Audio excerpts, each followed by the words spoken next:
Hello, everyone. Welcome to the LFC Transfer Room. It is your boy Dan back. Yes, he's back. Back again. Dan is back. Tell a friend with the LFC Transfer Room stream. I know it's been a while. I know we had one a couple of days ago with Lou hosting us again. Yes, we are back. We are rebranded. We are coming at you again live on the interwebs. Today, we're going to be a little bit of a mix. We're going to do a post-match review over the recent game against Southampton and Liverpool, a thrilling 3-1 victory in which nothing controversial happened. The Reds made it easy. Everyone was amazing. It was a time to be alive. We'll also preview a little bit of the PSG game and talk a little bit about that from Tuesday, as again did, or sorry, from the PSG game from Wednesday, as the Reds are now going 16 points top of the table, and we are now in 3 competitions with the Carabao Cup also coming in a week's time. West, my friend, it has been a while. How are you feeling? I'm good. It's been a minute, like I kind of missed the streams, like it's one of the ones where I've been bored at home since Yeah, since I'm a graduate. So I kind of missed the streams, and late yeah, night streams. And now it's great to be back.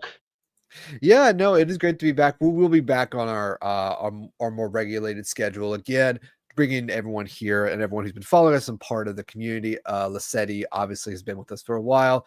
A little bit more content, a little bit more in-depth analysis, trying to add a little bit more meat to these daily doses of LFC transfer room talking points. West, how are your feelings on that game today? Did you To be well? First of all, did honest, you watch the game? Did you watch the game? That's the most important yeah, part. I did watch the game. It was one of those games where like I look at the game, like the thing that annoyed me the most was that like the sloppiness in the defense. I was a bit annoyed for that. Like I felt like the guys went in there, started the game, they thought they were 4-0 up already, which it was Mhm. unnecessary. Like you take every game one by the game. So now I look at it like I didn't like the defending like Van Dijk and Allison. I know there was a foul, but then like sometimes just clear the ball to be safe. I didn't know what was happening there. I saw Allison got fouled, but then for me, I look at a point where I think maybe just clear the ball just for safety. But then yeah, Mm, like Salah turned up like like the players didn't have their best games, and again slot like he did a tactical masterclass where he brought in subs, and I'm happy that Harvey Elliott took his chance, like he raised his hand up.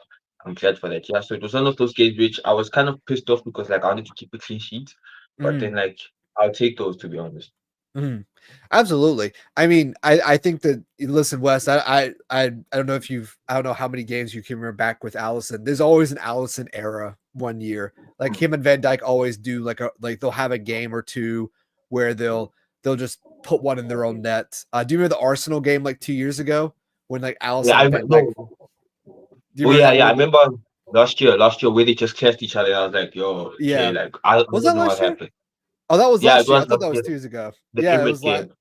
yeah, yeah. So like, there's always one where they get the communication off, and yeah, listen, it's one of those. I think in that moment, um, everyone kind of lost their head a bit. I mean, obviously, Wes. I think you saw where Darwin took a swipe at a Southampton player out of frustration. There, Mm, some say he was lucky to not be sent off. I I thought it was a yellow because it wasn't a lot of force. It was a kick out, but he doesn't make mm, contact with his cleat and he doesn't kick through him like up into the air, so the follow through. So it's one of those. It's kind of, if this was in the 90s or 2000s, it'd be like a tackle yellow card. We all move on, but yeah, no, that first half was dreadful. Why do you think it was, Wes? Why do you think that first half was as bad as it was? like the first point I made is that like the guys thought that they were phoning up, and it was for Mm, me. So like the sloppiness, like the chance that they were having, like they didn't take mm, them cleanly down Nunes. And I thought like the boys entered in this game. Like, of course you need confidence, but then like now entering a game where you're already 4-0 up, it was a bit like annoying to be honest because like I think besides the Van Dijk and Allison game, like with Van Dijk and Allison mistake, I don't think Southampton actually laid a glove on us, like tested us mm, really. Like all the mm, shots came out from outside the box. So like I don't think it was an issue for us to concede the goal. Like I thought I looked at the final third, like Soboslai also he was actually poor. Gravenberch, to be honest, like I love Gravenberch, but then the past 2 games, like he has been very poor. So like it was one of those games where mm, like the boys entered like they went in that game like they were winning. This game reminded me of the United game last year, the FA Cup. where Liverpool were Mm, 2-0 up, but then the way they played this, it's like they were 4-0 up while it was mhm, 2-1. Like, so you see, mhm, so I look at like, I like just take your chances. Like, because I always said Liverpool, for me to enjoy my weekend, I always say like take your chances early. mhm, Like you score the first goal, you all relax. But then now I'm sure everyone was just upset, like, how come it's 1-0? Because like we're playing so well. So like why did you take your chances? Like down Nunes, of course, like the second half we played well, but in the first mhm, half, like him and Luis Diaz, like I wasn't too happy with their performances. I thought maybe Chiesa was mhm, coming on. At least like mhm. a bit for young Chiesa ball. So yeah. Yeah, no, I think that's perfectly. I think all that's true. Yeah, Southampton really didn't offer much. Obviously, obviously something that a lot Klopp, we were lots of game under Klopp. I wouldn't go that far, but it did very much have it did kind of have that trap game feel of like, is not going to be Liverpool's day? We've had a few of those under Klopp over the years. We even had that under Slot with the Forest game, but we never get as bad in that Forest game. I thought our first half, like, the thing about the Forest game is that the first half is actually not that bad, but we just don't generate. It's the second half, and then we just get worse and worse and worse, and they score, and then we get worse and worse and worse and worse and worse. Yeah, and yeah, so may half our players have been injured. Yeah, that's true. If we had a lot of injuries as well, I will say I think I agree with you. They were acting like they were 4-0 up. I think they're just trying to. They were all thinking about Tuesday. Everyone right now is thinking about Tuesday, the PSG game. Yeah, You like know, personally I also.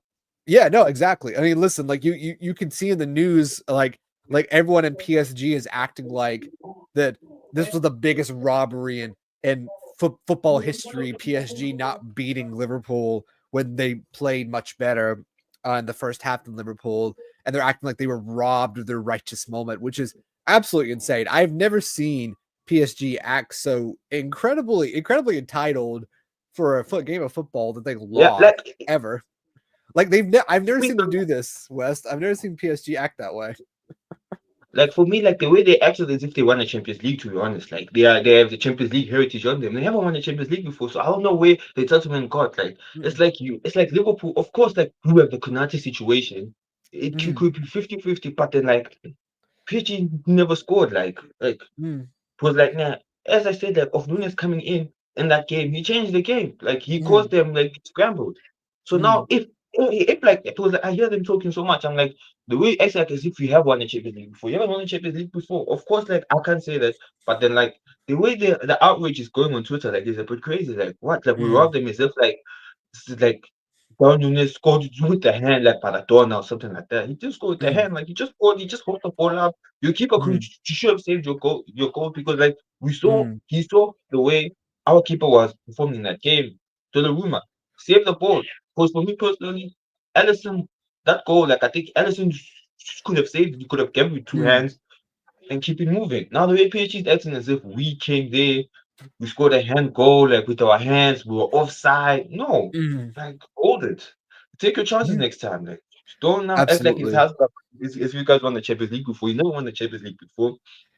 You fall short all absolutely, the time. So, absolutely, and we'll come back to them in a second. But quite a little bit more on the first half, though, Wes. Like, yeah, no, I thought, yeah, Diaz was dreadful to put it mildly. I thought Nunez was fine until he had that kick out.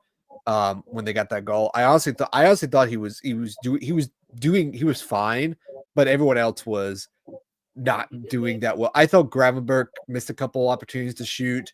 I thought Trent was a bit off. Everyone was just a bit off and just kind of going through the motions. I thought Simicast was fine, but there was a lot of times we'd get the ball in the left half in the left side of the field with Diaz, Jones, and Simicast, and they just wouldn't do anything. They would just stand there in this triangle, this be this ocean of space, and no one would move into it. So there was a lot of very poor performance. I know some people have their opinions on some Soboslai. I think the problem with Dominic Soboslai is really that if he's not shooting, if he's not getting assists, then people don't think he contributes. I don't think that's it at all. But I think what you got with Harvey that you don't get with Soboslai is that Harvey is perfectly fine just dropping deep and playing like a long ball. He can move. He'll shift in and out of the shape a bit more. He'll tuck in with Nunez, but he'll also drift out, drift in. Soboslai doesn't really do that as much. He very much is between the goalposts at all times. Sometimes he drifts out wide, sometimes he drops back. But I just thought this was the game where they were all just kind of managing themselves a bit for that PSG game. But yeah, the second half, like the subs were amazing. Like who was the best of the subs? I think it's McAllister. Who you thought was the best sub, West? No, but the issue with me with McAllister was I know McAllister will give me those type of performances. So me, I don't care McAllister, but McAllister has been consistent since last year. In the Mm, six, in the eight, he's been there. So for me, like McAllister's not the one that like because McAllister has been doing well. So but then the one that like I was happy for was Harvey Elliott because like after the Plymouth game, there were big concerns like yo, Harvey Elliott, tell me why you didn't take your chance in this game. So I look at like for me the one who impressed me the most was Harvey Elliott. I was happy mm, for him because like I always say, like take your chance and he took his chance. mm. No, he did, and he did very. And he listen, I think that I think certain I think people think that Slot doesn't rate Harvey Elliott. I don't think that's the issue. I don't think he. I don't think he. I don't think Slot doesn't rate Chiesa either. I think that he's been trying to run with his strong, what he thinks his strongest 11 is all the time, and not swap him out.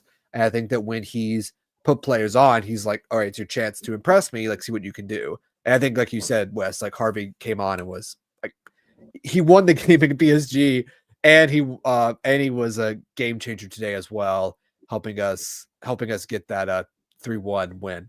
It was 3-1. There was two penalties. I just forgot the score for a second, West. But yeah, no, it's Darwin. So let's talk about Darwin though, West. Yeah, I think Darwin was fine in the first half, like I said, until he saw red, but got a yellow.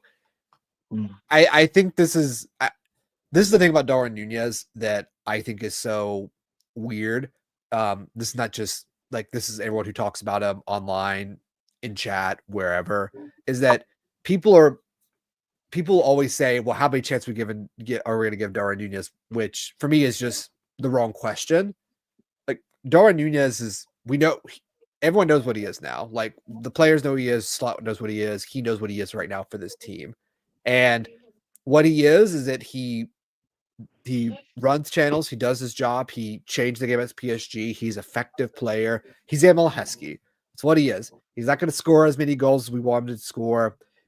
But he's Emil Heskey but with a bit of petulance, bit more. Maybe kicks out a little bit more when he doesn't need to at times. And I think today what we got from Darwin is that we got the full Darwin package. We got him doing fine and pressing and doing decent in build up. Not really much outside. We saw him not track his marker. Granted, we should have cleared the ball, but he doesn't track small ball. And small ball gets behind, gets the goal. He kicks out Kyle Walker Peters, gets a yellow card, potentially could have seen red, and then he scores the goal from Diaz. Like he gets in a good position and he scores off his right foot. He does the things that he's been criticized for as a striker, that he doesn't do good striker finisher in the box stuff. That was a good finish. That's a Jota finish. That's a Firmino finish. That's a great striker finish. And then he wins a penalty. So you got all of Darwin Nunez in one game. And the thing is that whatever your opinion on Darwin is, it's not going to change based on this game. And I don't think it's going to change Slot's mind. I don't think it's going to change what Darwin, maybe not even Darwin's mind. But if nothing else, it's a good moment because we're going to need Darwin against PSG again. We're going to need him in games. What did you think, West? You see, down Nunes, I agree with you where you say like it won't change our minds in this game because like other people will say like that's his job. Yeah, cool. People Mm, like the running. Yes, the kicking out for me, I found it unnecessary. But then like down Nunes, there's certain games that suit down Nunes. There's certain games that suit down Nunes. Certain games don't suit down Nunes. For mm, me, today he scored. These type of games suit him more or less a bit because like that goal that he scored, like for me, I didn't know he had it in his locker. He just came in without thinking, just put his mm. leg in to go. But then without Nunes, yeah, it's like for me, to me, you can say this now. Okay, down Nunes keep, but then does Slot see what we see? Slot now, like I'm sure you've seen the group chat. The Isak rumors have been going up now. It's going on with Isak. So now, like, Yeah, look at the situation. absolutely. No, absolutely. And I think that's because a lot of people wanted us to get Isak in that window when Newcastle got him. I think they bought him in January, right? West, I think it was January they bought Yeah, they him. put me down. Yeah, they Yeah. did. Yeah. So the people are saying, well, why didn't we just move for Isak over Nunez? So there's that part of it. Yeah, no, I think that I think that it's very likely. Yeah, goal and assist. No, that's a Darwin hat trick. That's a Darwizzy. That's a Nunez hat trick right there. A red card, a goal and assist. Uh, yeah, I don't see it happening. I just because to me it doesn't make sense why you would spend 150 million on Alexander Isak when you're going to probably need to buy more than him. So even though like I like Isak as a player, I think he's a good player. Um, I will always back my players over Isak, but he's a good player for Newcastle. Very much a good finisher. He's a classic nine. Wasn't that way at Sociedad. He didn't start off that way. He was very much like a false nine, kind of like Firmino, very much dropping back. But Hal turned him into a nine. Very much what he did with not Solanke. It was Callum Wilson. He turned him into a classic nine. But yeah, no, I think he's gone west. I think he's gone. But if you can't get Isak, who would you get as a striker to replace Nunez as a forward? You see the second position, yeah. Like for me, I don't know. Just get a player who would score. Like who would miss less than Darwin Nunes. That's why I Mm, look at it this way. Like you can buy players like me. FSG, right? I don't think FSG listen to us. I don't think they listen to the crowds. Like the crowds who must we get. I think they go their way and what suits mm, their way. Sometimes, like when you buy, it's buying what you need, not what you want. mm. Liverpool need a striker, so get a striker who's clinical, who when we need him the most, he will turn up. So for me, I don't care who they buy. They buy Isak, they buy Osimhen, they buy Gokeres, as long as he's gonna do the job. Because Liverpool can never have another Darwin Núñez mistake. To be honest, they can't afford that because if they do now, we're gonna raise question marks. What happened? What was the point of Do, selling Darwin Núñez if you're gonna buy the same player like him who misses chances like him, misses chances more than him? So like I look do, at now situation where FSG or Michael Edwards, Richard Hughes, whoever's doing this, they must buy a mm, striker. We need. Don't go for the high profile names. Of course, the mm. names will kill for the names, but then buy a player which this guy will guarantee me goals. That's what I'm looking at. Yeah. So, well, here's the thing. Do you think Nunez was a mistake? Because I would say that he wasn't. We bought him. I think they bought him with an idea of when Klopp bought him, he's a high volume, like statistical anomaly. He does all these things. Obviously, we've seen that throughout his career, and even this year, I think the difference we've seen is we've had Darwin Nunez without all the chance creation. So I think that's why I think that's also shaped a lot of the perspective. It's like this is what Darwin Nunez looks like when he's not getting like 30 shots a game and hitting the crossbar 40 times, hitting 40 times. Because I don't think it's been a mistake. I just think that they bought him, they took a risk on him. They haven't really done in the past.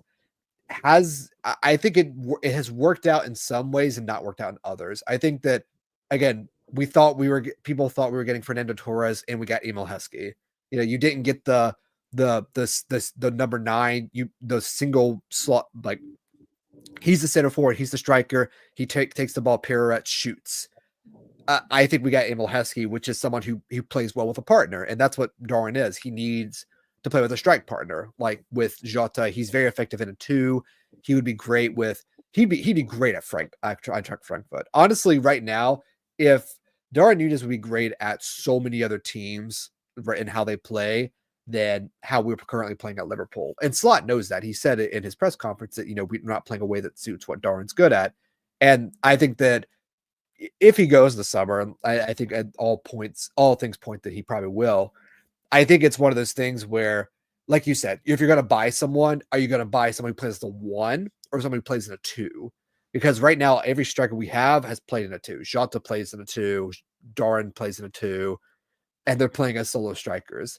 See, here's the thing, though. Yeah, no, he would be amazing at Forest. Like that's what scares me is that Nottingham Forest will say, we'll give Liverpool 90 million for Darwin Nunez. He goes to Nottingham Forest and just bangs like 30 goals for the season because he will. Oh, looks like West timed out there for a second.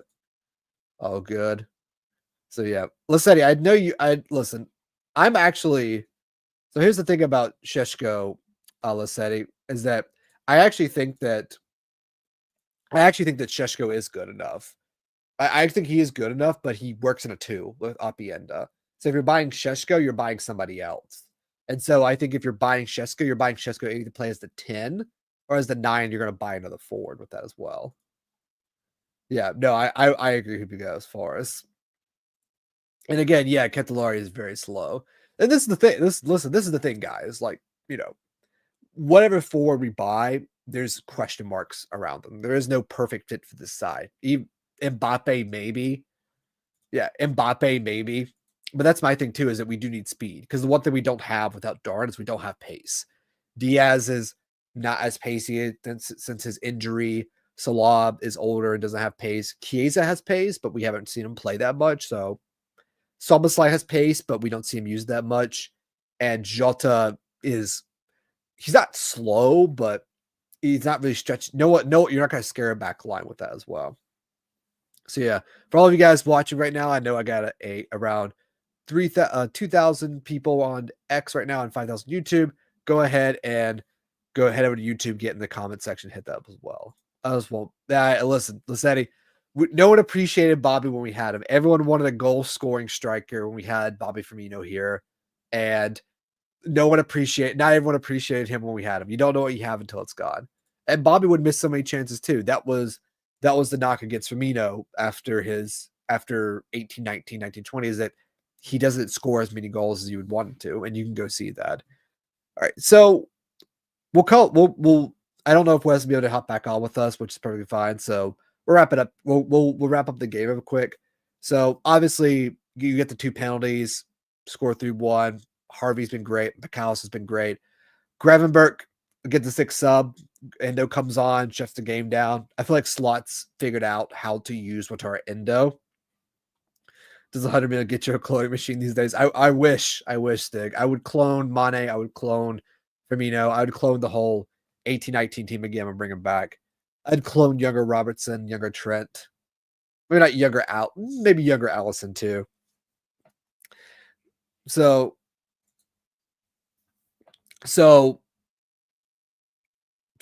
Endo comes on. I think Slot's figured out a role for him. Kwanzaa's come on at right back, which I think has been a good role for him for the most part. But I mean, to be quite honest, and I'm just I don't know if Van Dijk goes. I don't know if we keep Kwanzaa and Konate or not, or one of them gets sold, because Konate still hasn't signed his contract yet, and he's going into his last year. And Kwanzaa, I think Slot rates him, but I don't know if Kwanzaa has the pace to speed this side. So there is a world in which we're starting next year with potentially 2 center backs, and that is one of Jerome Kwanzaa and one of Joe Gomez.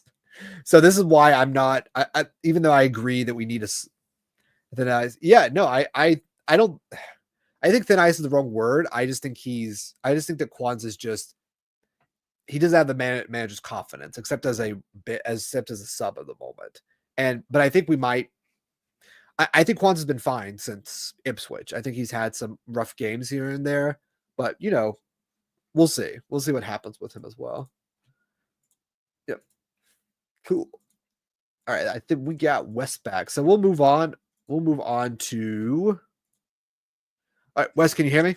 Yo, Dan, like, yep. The power just left my house, so like, I don't have lights, but then I can talk. Is it cool? Yeah, it's cool. Yeah, you're good. You're good. No problem.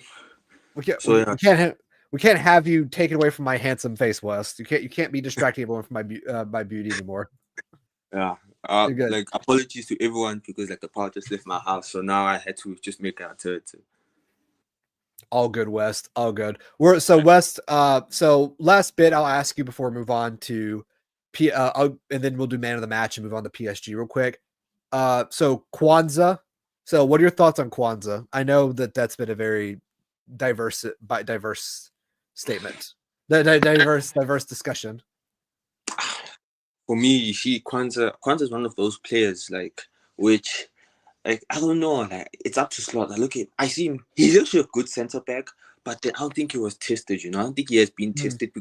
The times he got tested, he failed those tests. So, like, I don't know if Slot says, I'm tired of him, or Slot wants to give him another season. But then for me, he is good. He's come on the board. He's even better than Konate on the board, to be honest. But then, like, it's your chance. Like, it's this time, like when first time of the season, it's talking about, like, okay, if Ibu gets injured, Kwanzaa, will you step up? Will you take your chance? And hopefully he does. Like, yeah, look at it. Like, you see Elliot, Kwanzaa, and Chiesa. I look at them like, you guys, like, he's one of the ones where, like, taking your chances. And, like, I hope he gets his chance anytime soon. But then I think PSG, I think he will play a role in PSG. I think Slot will want to shut up shop. But they will... We are going to talk about the PSG game later on. Yeah. No, we'll definitely talk about that a little bit more. What I will say with Kwanzaa is I agree he is better on the ball than Konate. Actually, I think the thing about Konate, if you haven't noticed this, West, if you notice how teams are dropping off on him and letting him have the ball, he's actually been a little bit better with his passing. And I think that they've been really coaching Konate on, okay, if they give you the ball, that's what you do. And he split the press a bit at times fighting Gravenberg. Like you see Gravelu drop in front of the center backs. He'll drop so deep so that Konate can play a line splitting pass. He also carried the ball more, and I think that's something the coaching staff has been telling him to do. You know, it's something that we haven't seen since really Joel Matip, someone who can carry the ball and dribble through defense. Like Joel Matip was so underrated about that, and that's the thing I think most people don't realize about this squad and some of the players we've lost is that they're so unique in terms of profiles. Joel Matip could dribble, he could head, he could do anything. There were times, yeah, he did have more Matip runs in Germany. But again, playing for Leipzig in a man-v-man press against most teams that play man-v-man press and usually 4-4-2s, it's a lot different than playing in the Premier League. He did have a lot of those runs, but I think that a lot of times that the way we've played and built up under Klopp and earlier into a slot, that he hasn't trusted his body to do that. But what I will say is that this is something that I think we lose. We've lost since the first team that we had under Klopp is that we had so many unique profiles of players that you just can't generate in the world. Like there's no center backs that are really like Joel Matip that are free, that are 6'5", that at times were better center backs than Virgil van Dijk on their day, that could dribble, that did get goals on occasion. And you know, that's the one thing that I think we miss. And there's one thing I'll say, Wes, about this side is that you're good. If there's one thing we miss about this side, it's that we don't have as many unique profiles anymore. Like Kwanzaa is a unique profile. And that's why I don't think we should. I know, I agree we should get it back. Kwanzaa's a unique profile, Harvey's a unique profile. You know, it's something that I think even when we look towards the summer and we look beyond this season, because you can say it, guys, we're gonna win the league. We're gonna win the league. And now you can sing it now. It's 16 points clear. Like Of course. Hello. It's over. It's over. It's done. It's over. Call game. For me, Go ahead, Wes. singing the song, but then like I only have power, so like it's a bit like I want to like focus on the stream. But I hope next stream I'll sing the song. But then yeah, the league is been done since Arsenal lost to West Ham. When I saw Arsenal lose to West Ham and Liverpool wins to City, I'm like, yeah, we're done now. Like just give us the trophy now. I don't see us dropping points anytime soon. But then yeah, like Kwanzaa, as I agree with you, Kwanzaa is a unique player. I like Kwanzaa. I don't have a problem with Kwanzaa. But the problem is that like there's certain times it was under Klopp. I think Kwanzaa under Klopp we've been getting chances and chances. But then this is not Klopp. This is Slot. There's a new manager. So one chance you mess up, you don't play. They look at Harvey Elliott. Harvey Elliott started playing decently now. But in the first two games, Harvey Elliott never played a game. After the Plymouth game, Harvey Elliott never played. So I look at it in that way where, like, I say Slot, so that manager, if you give you a chance and you don't take it, yeah, like you sit bench. Like I see Jota hasn't been benched, Nunes has been benched bare time. So like I look at Kwanzaa, like Kwanzaa has to take his chance. But then yeah, I agree with you when you say that Kwanzaa is like a Matip player. Not like I agree with you when you say that. Mm-hmm. All right, guys. Stig, Lazzetti, I know you guys have. Yeah, no, we sing here. Listen, you can sing in this chat. We can be happy now. I know you guys have been in these chats when the streams weren't very happy. They were very antagonistic and argumentative and passionate, as some would probably say. All right, guys, we're gonna move on for all 3,500 watching over on X and YouTube. Hop over to YouTube, hop over to X, follow us, like, subscribe, get in the comment section. Get into these streams because we're getting back onto our regularly televised schedule. Lassetti, PSG, Tuesday night, Anfield under the lights, 1-0 lead. How are you feeling? Are you terrified? Me?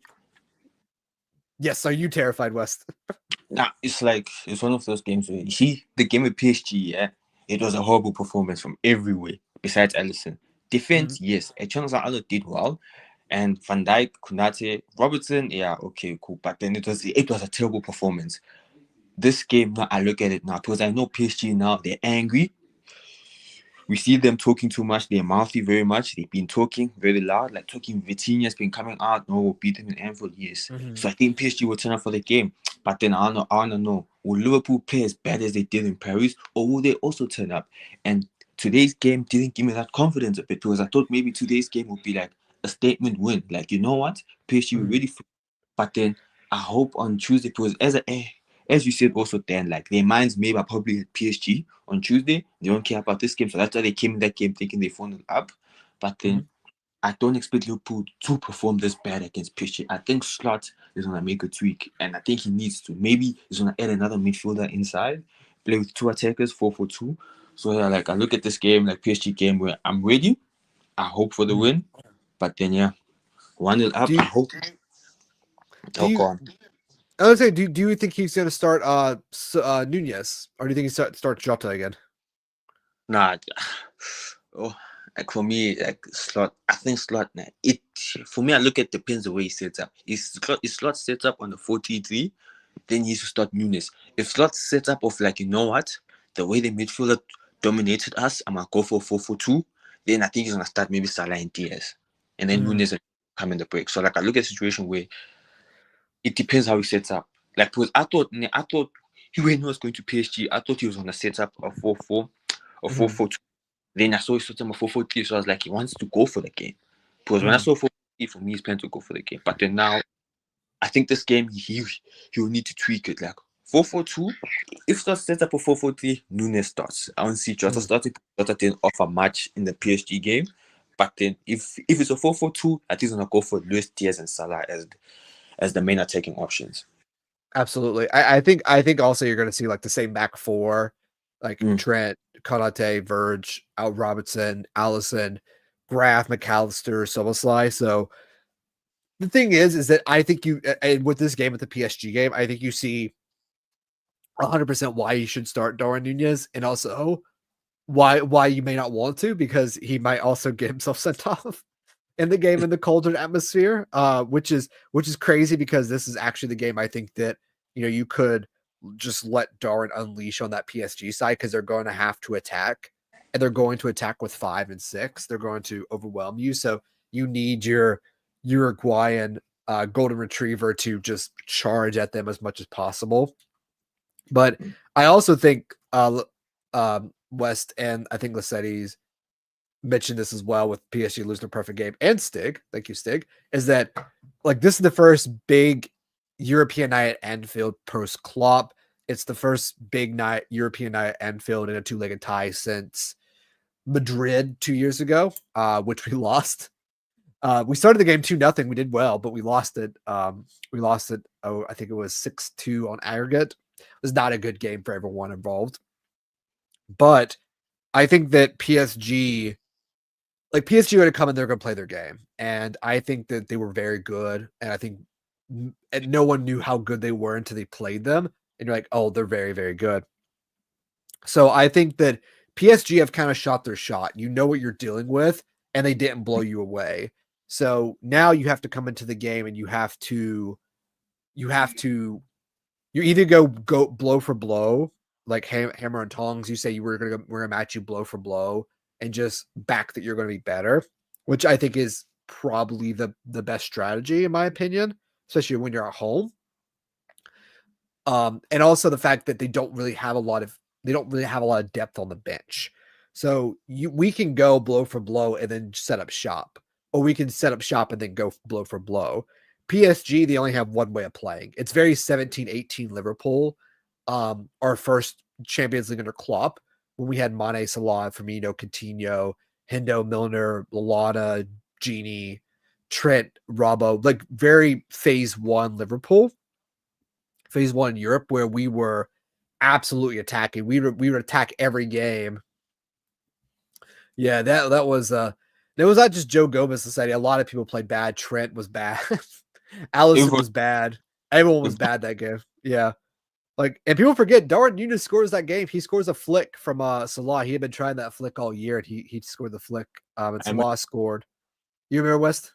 I remember that game where when we 2-0 up, I thought I was somewhere. I thought like I was in a fairy tale that I'm like, yeah, we got a revenge back. And then when Yeah. Madrid scored 2-2, I'm like, nah, Liverpool will come, but Liverpool are good. And when it was 5-2, I'm like, I'm never forgiving these guys for this type of Yeah. performance. I never Yeah. forgave. Absolutely. No, they won my confidence back, but that game showed me that, so many of those players' legs had gone. Henderson, Fabinho, so many people that we relied on to like help carry the water, like they just couldn't do it anymore. They had just lost that yard of pace, and that Klopp team, our yard of pace is everything. It's the difference between winning 3-0 and losing 3-0. Heck, it's the difference between winning 2-1 and losing 1-0, or even getting or just getting a goal back because it was just so important. Yeah, again, if we get, I think we'll beat them. Stig, I know if people haven't watched the Ren PSG game, PSG were not good today with their starters. I do like Barcola on the left wing. He seems a very tidy player that I also maybe like him too. we might throw some money at him. He might be one we could throw out there. I do want Warren Emery from them as well. They're a young midfielder who seems very, very, very good. I'd buy him in a heartbeat over Zumamendi or Baleba at Brighton. But the thing is, they don't really have anything else beyond a handful. So I think that it'll be a fun game, is what I'm going to say. I'm just going to say that it's going to be a fun game. We're going to have fun. I don't know if we'll have fun in the misery or have fun in the jubilation, West, but it's going to be a fun game. It's going to be a fun game out of the way. I think we can beat them. That's my thing. We beat them once. We're at Anfield. We can beat them. And this is not the Neymar Mbappe super team that we had to beat 3-2 a couple years ago at Anfield too. So I think we'll beat them. What do you think, West? I know, I agree with you. I think we'll beat them because like these guys need to have a performance in this game because like I always say it, like they took your chain back. Now it's time for you to get your chains. Like Gravenberch needs to own them now because now you see Virginia talking now. It's like I don't like when players talk around Anfield because it doesn't end well for them. Like I see Neymar. I remember Neymar a few years ago. I remember De Bruyne. I remember certain players talked about Anfield and then they got touched. So like I look at the midfielder has to be back. They need to own it now. Yes, the Paris game, that game, I'm sure it was personally that game I wanted to draw. It was like it's Paris Saint-Germain, heavy atmosphere, but then in our game, I don't expect that performance that I had in Paris. I want a better performance, like a top Gravenberch of the season. McAllister, I want Soboslai to perform in the top game. So like I think we beat them. Like of course, Barcola will be tricky, but then I think Slot is like, yo, boys, you have to win this game. No, I agree. And I think if we perform anywhere near the level we know we can, I think we'll beat them. And I think we could beat them pretty handily because they do have a bit of a glass jaw. Like Donnarumma. Donnarumma's a bit overrated. Gianluigi Donnarumma as their goalkeeper is a little bit overrated. He's good, but I think he's a bit overrated. Like you can see the difference between him and Allison. He was the golden child of AC Milan, had like a massive contract at the age of like 18 or something. But you can see at PSG that there's everything I look at PSG, I look at them as a Nuno Mendes is weak as a weakness on the left side. Even though you get better Salah, he didn't check Harvey Elliott for the goal. Ashraf Hakimi is just going to stay forward, so there's a gap on the left side. Marquinhos, I think you can get the best of him, and William Paco, who I think is a decent center back, but I think you can also see that he can throw in a clown shoes performance when I think Jota didn't do anything but cause him to stumble, and he was almost through on goal in that first half against PSG as well. So I see PSG as a team that walks a tightrope again, the Series 17-18 Liverpool, but we can easily overturn them. All right, West, last minute, man of the match. Who was your man of the match from the game today? For me today, yes, the goal scorers did well, but then like I look at the impact of the game and we're 1-0 down. So I will give it to Harvey Elliott because he needed this game and he played well, and I give it to him. Yeah, no, Harvey Elliott, I think it's a good shout. Harvey Elliott, very much man of the match.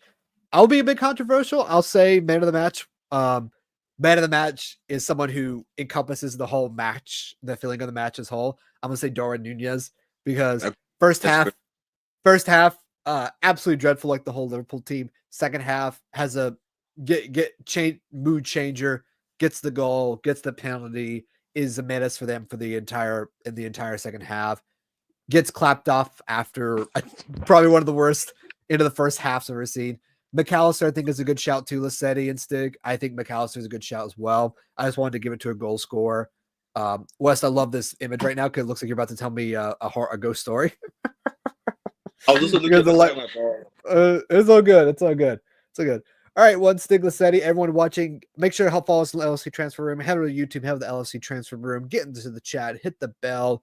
We're going live before games. We'll be doing previews, match previews, match reviews.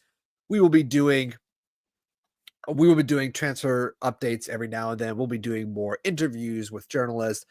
All the good content is coming to you live from the interwebs for free because it's YouTube, except for the ads, unless you get an ad blocker. I'm not recommending you get an ad blocker, but if you don't want to watch ads and you don't want to pay for YouTube Premium, there are ways around the paywalls, so to speak, as well. This is not me condoning this, by the way. For all legal purposes, this is a joke.